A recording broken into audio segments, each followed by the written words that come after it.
From the time when Microsoft's first-party lineup was characterized by sparse offerings to more recent years, which have seen the company building up a much meatier stockpile of studios and franchises, one fact that has remained constant for Xbox as a brand is that Gears of War has been and continues to be one of its biggest, most successful, and most beloved properties.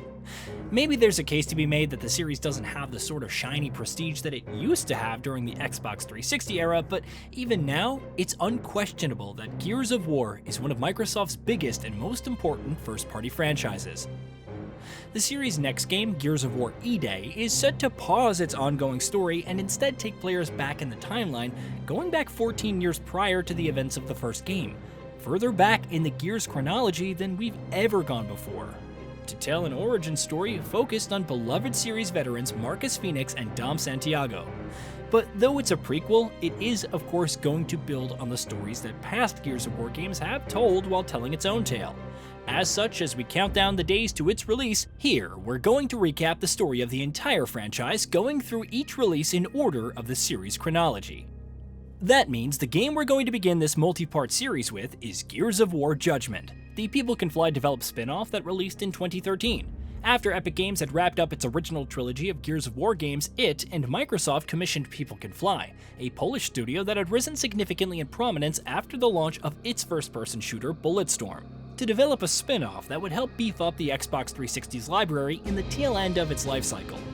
At this point, Microsoft hadn't yet purchased the rights to the Gears of War IP from Epic Games, which meant that there wasn't yet much clarity on what would become of the franchise now that Epic Games had wrapped up the original trilogy. Nonetheless, Gears of War Judgment launched in 2013, and instead of focusing on Marcus Fenix and Dom as its central protagonists as the original trilogy had, it instead chose to put the spotlight on other characters that were very much familiar to series fans, but had taken on more secondary roles in prior installments. Damon Baird and Augustus Cole, fan-favorite characters in their own right who were joined by newcomers in Sophia Hendrick, a cadet of the Onyx Guard, an elite special operations unit in the COG Army, and Garen Paddock, a private in the COG Army who fought in the Pendulum Wars for the UIR, the losing side. Judgment's story is set primarily in the early days of the Locust War, not long after Emergence Day, with all of the Serra fighting a grueling war against the Locust Horde, which, incidentally, makes it the earliest game in the series timeline so far. Until Gears of War E-Day comes out, at least. And if you're completely unfamiliar with the Gears of War franchise, what exactly is Emergence Day? That is the day that kicked off the Locust War. The people of the planet of Serra were finally looking to usher in a long overdue era of peace after the conclusion of the Pendulum Wars, a conflict that raged on between the superpowers of the COG and the UIR over the control of a rare energy source known as emulsion. After being stuck in the Pendulum Wars for nearly 8 decades, Serra was finally preparing to welcome in an era of global peace after the conflict came to an end. But merely 6 weeks after it was over, holes opened up all over the planet, with the massive chasm swallowing whole everything in their path, and sending the mysterious and terrifying Locust Horde up onto the surface of the planet. We'll be experiencing the earliest days of these catastrophes in the aforementioned Gears of War E-Day. But as we cover the story of Judgment, we're going to jump forward in the timeline by a few months. At the time that Judgment's story is set, Barrett and Cole hadn't yet met Marcus or Dom, or became part of their Delta Squad. Instead, they were part of the Kilo Squad, which was led by Baird and also included the aforementioned Sophia Hendrick and Garen Paddock in its ranks. Gears of War Judgment's story sees Kilo Squad having been put on trial by Colonel Ezra Loomis, an officer in the COG Army who has accused them of treason, driven largely by their unauthorized usage of Lightmass Missiles on their first mission. What exactly is a Lightmass Missile? Well, we'll get to that in a bit. The game itself, meanwhile, is set largely within flashbacks that are told by Baird and other members of the Kilo Squad, recounting the events that they're on trial for. Gears of War Judgment starts with Kilo Squad heading on a seemingly routine mission to Halvo Bay, where, upon arrival, they find the Old Town part of the area completely destroyed and teeming with locusts, something that they most certainly weren't expecting. The 4 of them begin to fight their way through the enemies standing in their path, and not long afterward, upon arriving in the ruins of a museum, they discover something that gives them pause. Kilo Squad lays its eyes on Karn, a general of the Locust Army who was responsible for some of humanity's most devastating defeats and losses following Emergence Day, and is widely known as one of the leaders of the Locust. Accompanying him, interestingly enough, is Shibboleth, a massive, mutated spider-like monstrosity known as a Corpser that serves as General Karn's mount. Knowing that they got eyes on one of Sarah's biggest and most formidable foes, Kilo Squad contacts their commanding officer, Colonel Loomis, informing him about Karn's presence and asking for further orders. Sophia Hendricks suggests using a Lightmass Missile to conclusively kill Karn, but Loomis is vehemently opposed to the idea. He orders them to find a way to kill General Karn and not return failing that, but tells them in no uncertain terms that the Lightmass Missile should absolutely not be used. Kilo Squad, however, knows how big of a threat Loomis is, and decides to disobey Loomis's orders and use a Lightmass Missile to take out General Karn anyway. Before we proceed further with the game's story, however, let's pause and talk about what exactly a Lightmass Missile is.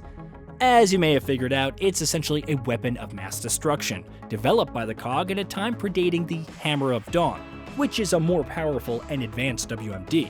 Lightmass missiles are devastating weapons that use emulsion to spread untold havoc, and yes, Baird, Cole, and Co intend to use it to take out General Karn.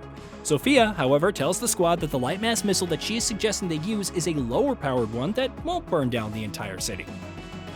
To do so, however, they need to first check off a few boxes, without which they will not be able to successfully fire a Lightmass missile.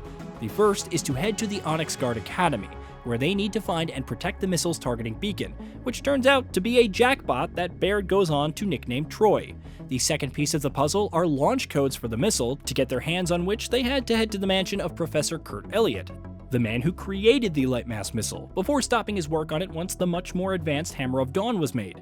Interestingly enough, Elliott had once worked briefly with Baird back when they were both younger, while he had also some run-ins with Sophia Hendrick, which incidentally was part of how she had all the intimate knowledge about the missile that she did. By the time Kilo Squad gets to him in his mansion, however, it's already too late. They arrive, unsurprisingly, to the unwelcome sight of locusts in their path, and learn that after Elliott's mansion was attacked by the locusts, he chose to shoot himself in the head, with a message on his console suggesting that his wife and family had been murdered by the locust as well. Beyond that, however, Kilo Squad's mission largely proceeds as planned, and the squad succeeds in defending Troy against incoming enemy forces while he downloads the launch codes. With the launch codes in hand, Kilo Squad's next destination is the island of Onyx Point, which is where the Lightmass missiles they intend to use are kept.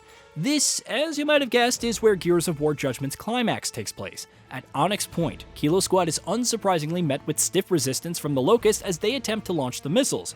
But there's plenty else going on in the game's final act.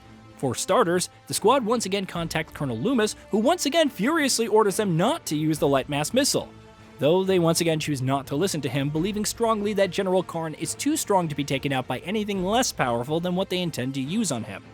Meanwhile, Judgment's conclusion also ropes series mainstays Marcus Fenix and Anya Stroud, who, at this point in the series timeline, are parts of the Omega-2 squad, who end up in need of rescue from Kilo Squad. After a chaotic series of events that involves a fight back to Halvo Bay, helping the town evacuate, and of course taking on hordes of locusts in combat, Kilo Squad succeeds in blowing up the museum where Karn is holed up with the Lightmass missile, seemingly killing Karn and hundreds of his followers. Soon afterward, Colonel Loomis arrives on the scene and instantly arrests Kilo Squad for their actions. At this point, Gears of War Judgment jumps forward to present day, with Kilo Squad being tried by Colonel Loomis in a courtroom. The tribunal, however, proves to be a much more explosive end to the game's story than you would expect, because it turns out General Karn still isn't dead. Yes, a weapon of mass destruction fired directly at him was impressively not enough to kill him. The members of Kilo Squad and Colonel Loomis fight together against General Karn, his mount Shibboleth, and his Locust followers, and after a hectic battle, are finally able to defeat them, with Loomis ending the fight by executing Karn and eliminating him once and for all. In the aftermath of Karn's attack, with Kilo Squad's point about how dangerous he was having been thoroughly proven, Loomis, who was previously prepared to execute them for their actions, chooses to drop the charges, instead only punishing Baird by demoting him from lieutenant to private.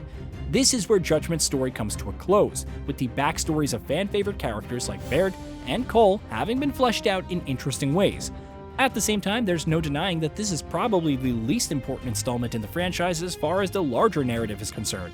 No, it's not disposable by any means, thanks in large part to the new light it sheds on characters like Baird and Cole, or the new details it reveals related to the lore, but Judgment is definitely not a crucial cog in the Gears of War machine. Gears of War Judgment does, of course, continue its story in the Aftermath DLC, though that is set concurrently with Gears of War 3, which means we'll be covering it later on in our recap of the entire series. For now, this is where we'll end Part 1. When we return for our recap second installment, we'll move on to the next game in the series chronology, Gears Tactics. Hey, did you know that we at GamingBolt upload new videos every day? Stick around, drop a like, subscribe, and hit that bell, and let us know what kind of content you'd like to see in the future with a comment below.